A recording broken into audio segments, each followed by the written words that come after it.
आदरणीय महात्मा जी, यहाँ उपस्थित हमारी माताएं बहनें, उनके साथ आए हुए तमाम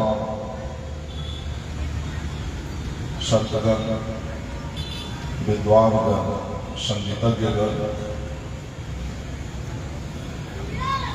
महाशय ने कह दिया कि दो शब्द कहिए। इतना अच्छा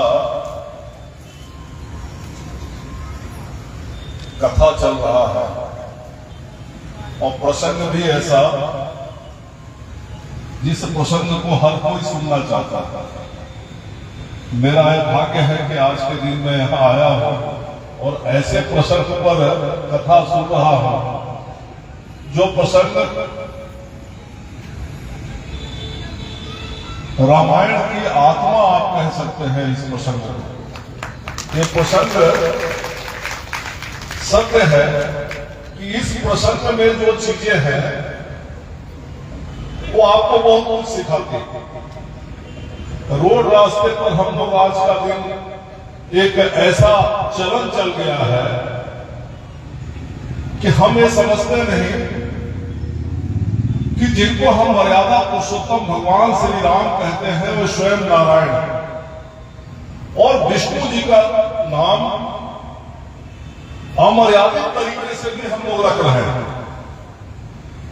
कहीं देखिए रोड रास्ते पर आजकल इस तरीके से हो रहा है, इससे भगवान नहीं हुए, ये मजाक के पात्र हो गए। इस प्रसंग में आप जब सुनेंगे तो इसमें आपको समझ में आएगा कि माता पिता के प्रति, एक भाई के प्रति क्या उत्तरदायित्व होता है एक मनुष्य का।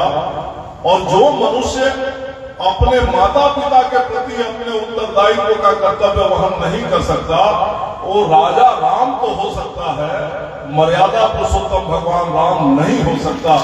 ये इस प्रसंग में निकल करके बातें आती है कि भगवान राम जिनको एक रात पहले गद्दी मिलने वाली है और उनसे कहा जाता है कि आपको 14 वर्ष के लिए वनवास जाना है।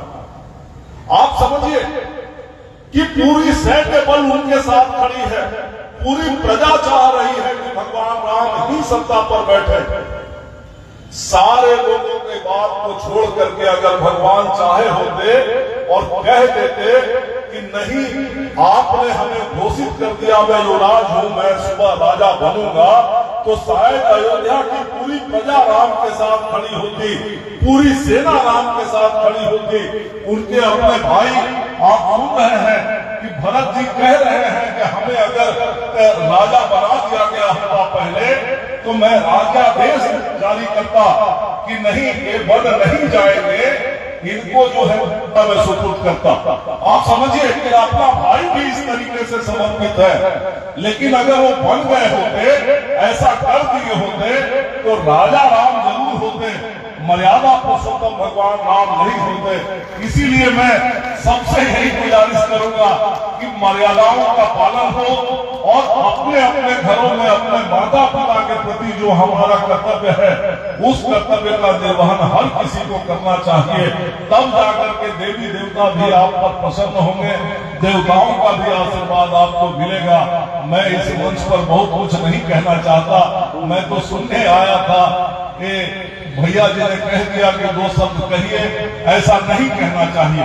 कभी भी किसी ऐसे महात्म के कार्यक्रम में जहां कहीं रामायण की कथा चल रही हो, जहां कहीं श्रीमद् भागवत की कथा चल रही हो, वहां यदि कोई आया है तो आप आशीर्वाद दिला दीजिए, लेकिन कथा के बीच में उसको मेरा एक नम्र निवेदन है कि उसको ये कभी मत कहिए कि आप कथा आगे दो शब्द कहिए। बिल्कुल गलत है, ये मर्यादाओं के खिलाफ है। मैंने आपका सम्मान किया और हमें लगता है कि आगे इन चीजों का भी सम्मान आप करेंगे कि इस तरीके से मेरे जैसे किसी को बुला करके के मंच पर कहने के लिए दोबारा शायद आप नहीं कहेंगे। इस भरोसे के साथ सबको बहुत नमन करते हुए गुरु जी को चरण वंदन करता हूँ और मर्यादा पुरुषोत्तम भगवान राम के चरणों में प्रार्थना करता हूँ कि सबको सद्बुद्धि दे कि व्यक्ति अपने मर्यादाओं का पालन करे। बहुत बहुत धन्यवाद। Thank you. भरत चले चित्रकूट हो राम, राम को मना